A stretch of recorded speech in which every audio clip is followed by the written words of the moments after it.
So, guys, this is 17th of May, 9:53 p.m. So, I'd always thought of recording my YouTube video, and this thought had been lingering for like around a year now. And I wanted to make it more descriptive, creative from my lens. But personally, I never thought uh, I would be making this topic as my first topic of the video series which I wanted to lead to. But as I say this is something which I feel is very important, and rather than having seen tens of videos around it, people would want to understand the realities of what exactly a midlife crisis is. Um, so it will have a touch of my own experience, a bit of iterations, which I had the luxury of hearing stories around in and around me, some which some close ones shared, some which I got to know very late, and some not so good stories also. So I'll not be telling the stories precisely, but I'll be summarizing what exactly the midlife crisis looks like. And obviously, it's a biased opinion, it's my opinion.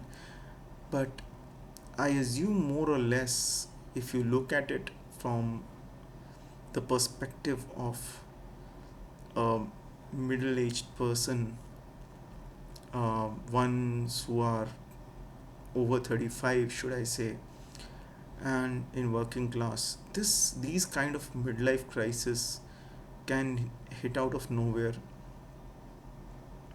It revolves more about your personal space, your thoughts, your way you look at the life, and specifically it alters and plays with your egos. So let me summarize it down step by step. So I'll specifically talk about five stages of this midlife crisis. The first one is the one which I call the ignorance stage. So, as the name suggests, you are ignorant. So, this hits somewhere close to 2 to 3 years prior to when you actually have that midlife crisis. Why this is important? You see the patterns, but you overlook them. So, like most of the things which you do, uh, post 30, your health starts to show its signs that it's degrading, and if you're not up to the mark, not healthy enough, not going exercise, going to the gym, not taking care of your food, the symptoms start and seep in. And biologically also, the body prepares for that midlife transition. But more than just the health part of it, also in terms of the perspective, because this is the time when you are either newly married or maybe 5 years into your marriage. If I've had married early, you might have one or two, or maybe newly married, so no kids at all. So there are multiple stages in this scenario which can be entertained, but the key point here is you start seeing your responsibility matrix as more and more interfering with what you always wanted to do. For the first time in your life, things start becoming difficult, not because you can't solve them, but you cannot be omnipresent, you cannot be uh, visually available, and everyone, right from your parents, your family, your spouse, and it goes without saying, everyone attached to your inner circle of control basically demands a lot out of you. And initially you juggle, and that's the ignorant phase which I'm talking about. You juggle, you find ways, somehow you make them work, things look optimum. You move to the second stage, from ignorance to more of a awareness kind of a stage, which I say. So I'll name that stage awareness only. So from ignorance you move to awareness, where you are aware that something not wrong, something got very wrong. You try to find out reasons why this has gone this way. Now you are already ignoring the facts which were there in front of you, but now it becomes more visible, it becomes more deliberate and natural to occur frequently in your life. And this is the stage which is actually quite conflicting with your world thought of the world. How much do you felt did you feel uh, before that you were confident, and now you look at the world in a different view, and suddenly you come to realize that a lot of things which you thought you are capable of now starts flying off the shelf. And there are a few or more things which are rooted, maybe your trips with the family and friends, your hanging out, your parties, a routine life that might hold for a few times, but you will start observing that you are enjoying less and less with time. It more becomes obligation, and you are trying to find out new ways to keep yourself engaged, but it's too draining, too taxing. Stress at work increases. You are responsible. Most of the people in their job scenarios are either senior sales managers or managers managing a decent amount of team under them, and this takes a toll, right from your personal space to your public space. Everything gets cramped up. Again, the equation with the spouse, equation with the family, equation with your boss, equation with your peers, now all are looked upon with different lenses, and you try to balance. And I kind of call it monkey balancing. So you try to balance every possible nook and corner, and you play that juggling game. Somewhere you start losing yourself, and you seek for help.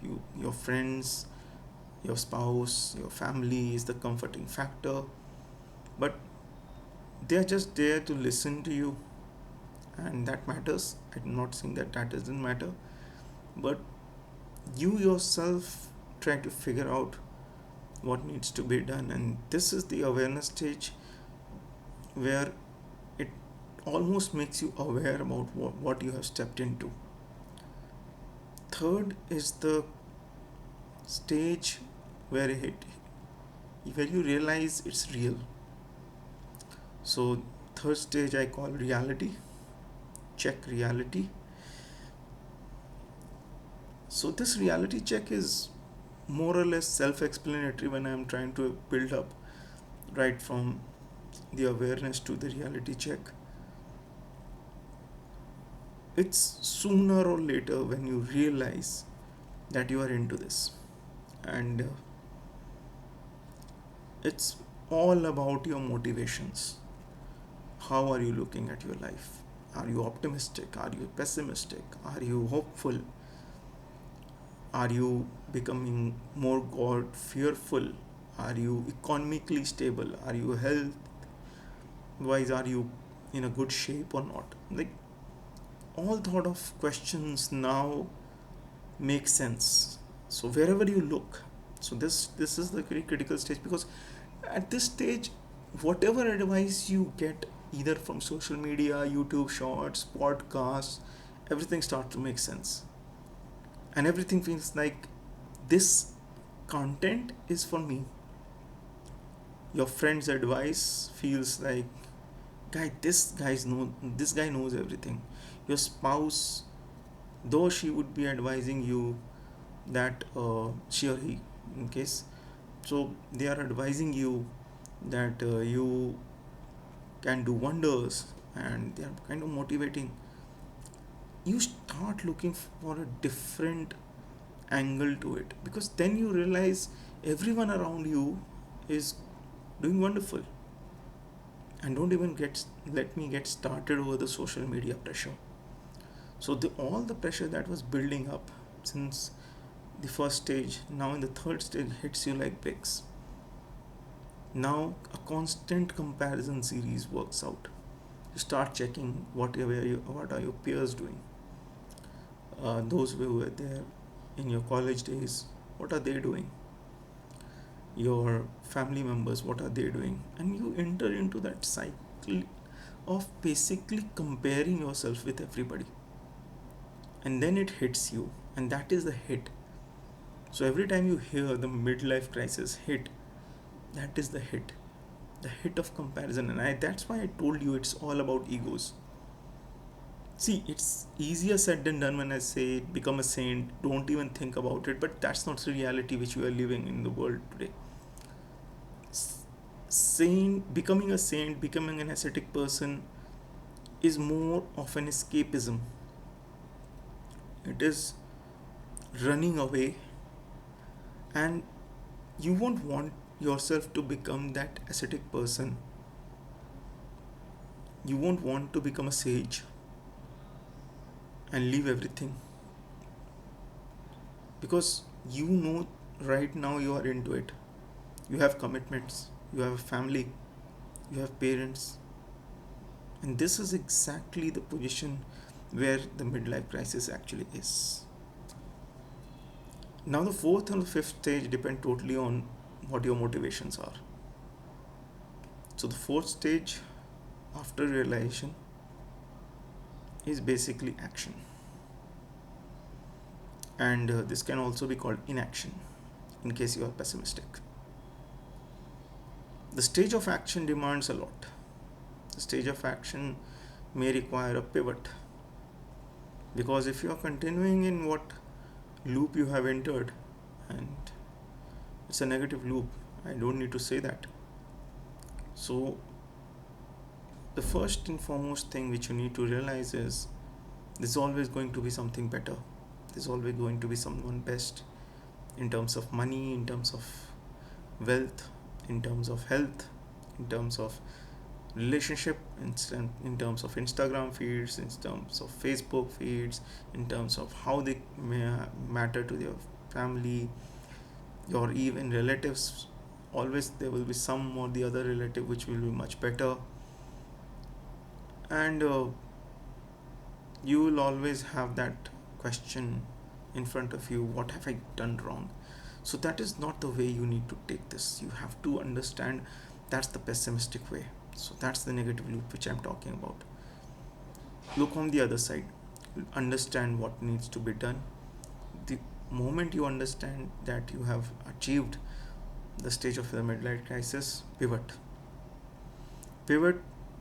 in terms of your health, pivot in terms of your family, and this pivot requires a lot of inner confidence, and also it requires a lot of strategic discipline. Look at where you can make your easy goals. Those small wins matter. You cannot build up a house without placing the bricks in the right places, without placing the foundation, and that goes with this. If you want to make your foundation strong, you have to do it bit by bit.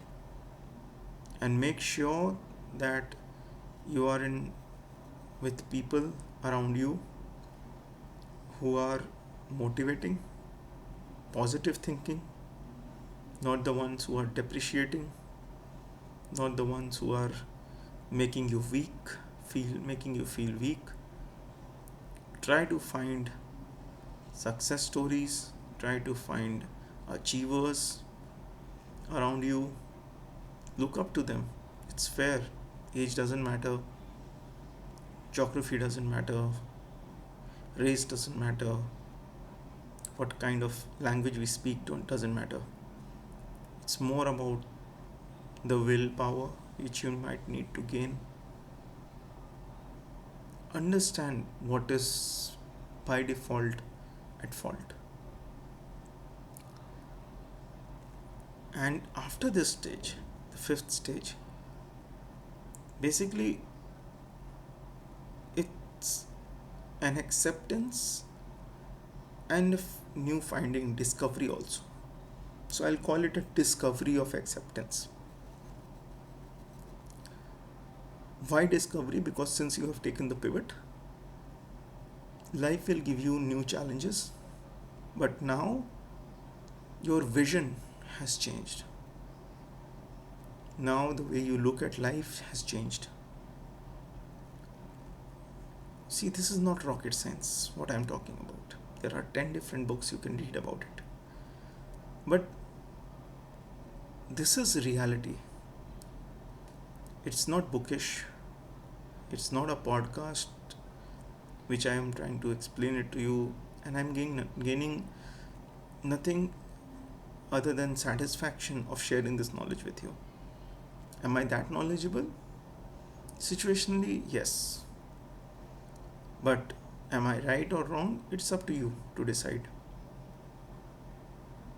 As I said, in the third phase of realizing where you are, you will get to know that a lot of your life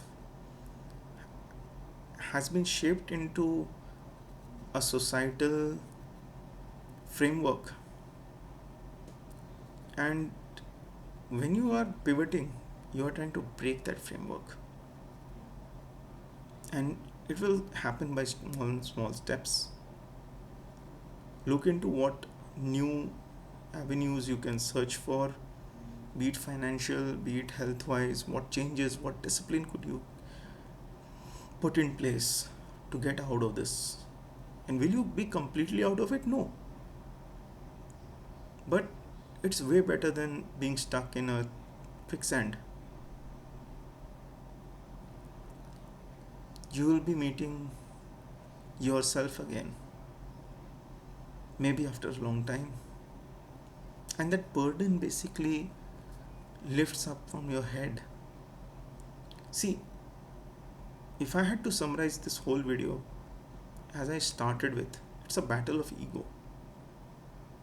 If you could let go of that ego, if you could talk to yourself, acknowledge the failures, acknowledge your real self, acknowledge your wins, acknowledge the person you are, you can make a great progress in life. That does not mean that you will not fail. I'm not telling you that. That does not mean that you will always succeed. I'm not telling you that.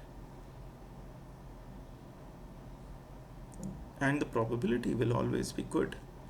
That I can assure, because smaller wins are easier. It's cherry picking.